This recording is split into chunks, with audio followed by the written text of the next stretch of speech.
భర్తను కోల్పోయిన నవవధువు, తండ్రిని కోల్పోయిన కూతురు. పహల్గాంలో హృదయ విదారకం దృశ్యాలివి. భూతల స్వర్గంలో సైతాన్లు పంజా విసిరారు.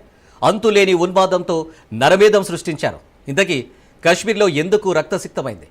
ఉగ్రఘాతానికి సూత్రధారులెవరు, పాత్రధారులెవరు? భద్రతా దళాల వైఫల్యమే కారణమా? అమర్నాథ్ యాత్రపై కుట్ర జరుగుతుందా? మత మారణ హోమం ఆగేదెప్పుడు? నిస్సహాయులపై ఎందుకీ ప్రతాపం? పాపం ఎవరిది, శాపం ఎవరికి? పక్కలో బల్లెం పాకిస్తాన్పై భారత్ యాక్షన్ ప్లాన్ ఏంటి? మండుతున్న కశ్మీర్పై ఇవాల్టి స్పెషల్ డిబేట్.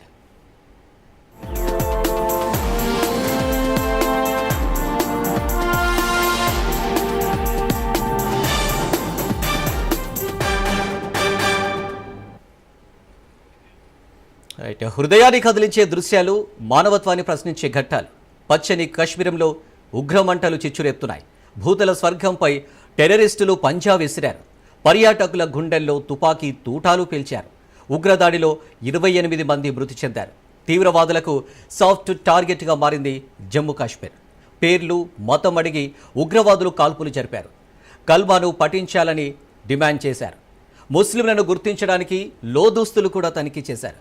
ముస్లిమేతలను లక్ష్యంగా చేసుకుని రక్తపు టేలు పారించారు టెర్రరిస్టులు. ఇటీవల మోడీ సర్కారు చర్యలతో టూరిజం అభివృద్ధి చెందుతోంది. కశ్మీరంలో శాంతి పవనాలు వీస్తున్నాయి. ఏ గొడవలు లేకుండా ఎవరి పని వారు చేసుకుంటున్నారు. దీంతో అప్పటి నుంచే దాయాది పాలకులకు నిద్ర పట్టడం లేదు. ఎలాగైనా భారత్లో అలజడి రేపేందుకే కుట్రలు చేస్తూనే ఉన్నారు. పక్కలో బల్లెంలా కవ్విస్తున్నారు. కశ్మీరీ యువతకు ఉపాధిని దెబ్బకొట్టేలా ప్లాన్ చేసింది పాకిస్తాన్. అందుకే టెర్రరిజాన్ని పెంచి పోషించడానికి తెగిస్తోంది. దాయాది మద్దతుతో కశ్మీర్ లోయలో టెర్రరిస్టులు రెచ్చిపోతున్నారు.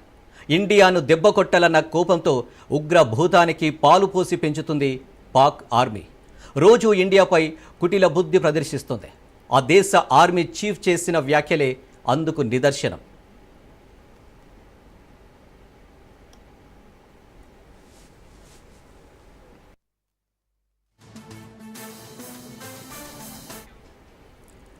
మరోవైపు పహల్గాం దాడితో రివెంజ్కు స్కెచ్ గీస్తుంది భారత్. ఎవరిని వదిలిపెట్టేది లేదంటూ స్పష్టం చేస్తుంది. ఎప్పటికప్పుడు ప్రధాని మోడీ వరుస సమీక్ష నిర్వహించారు. ఉగ్రదాడుల వెనుక ఎవరు ఉన్నా వదిలిపెట్టబోమని కేంద్ర రక్షణ శాఖ మంత్రి రాజ్నాథ్ సింగ్ హెచ్చరికలు జారీ చేశారు. దుశ్చర్యకు పాల్పడిన వారిని మాత్రమే కాదు, తెర వెనుక ఉన్న ఎంతటి వారినైనా ఉపేక్షించబోమన్నారు. ప్రతీకారం తీర్చుకుంటామని హెచ్చరించారు.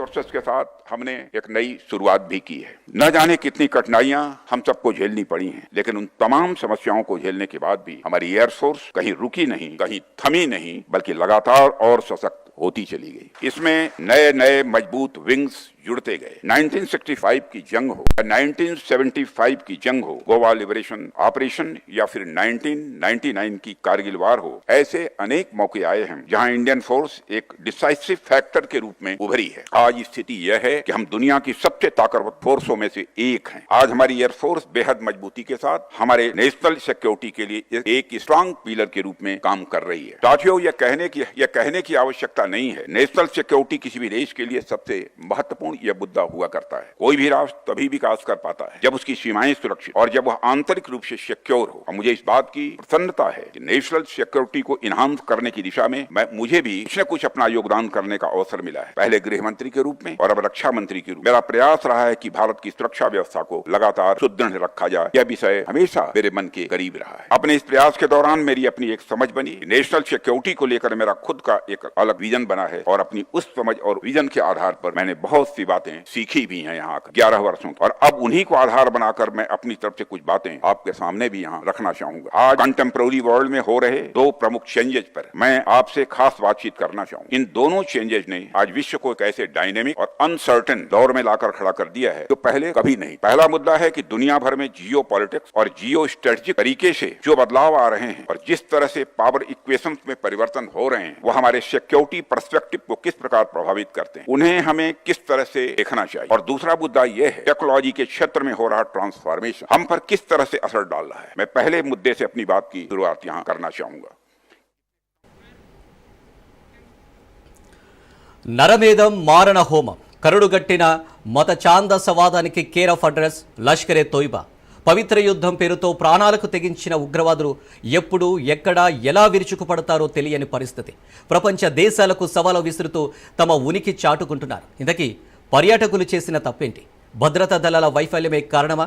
మత మారణ హోమం ఆగేదెప్పుడు? నరేంద్ర మోడీ మిషన్ మొదలైనట్లేనా?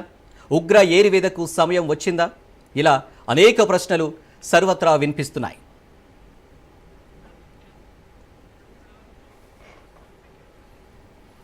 కరుడుగట్టిన మతోన్మాదం, అంతులేని పగ, ప్రతీకారాలే టెర్రరిస్ట్ ఆవిర్భావానికి దారితీశాయి.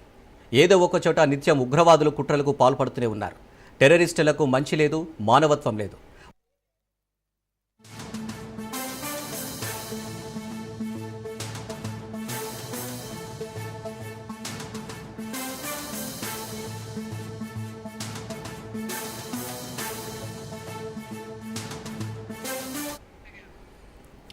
రెడీగా దీనిపై డిస్కషన్ చేసి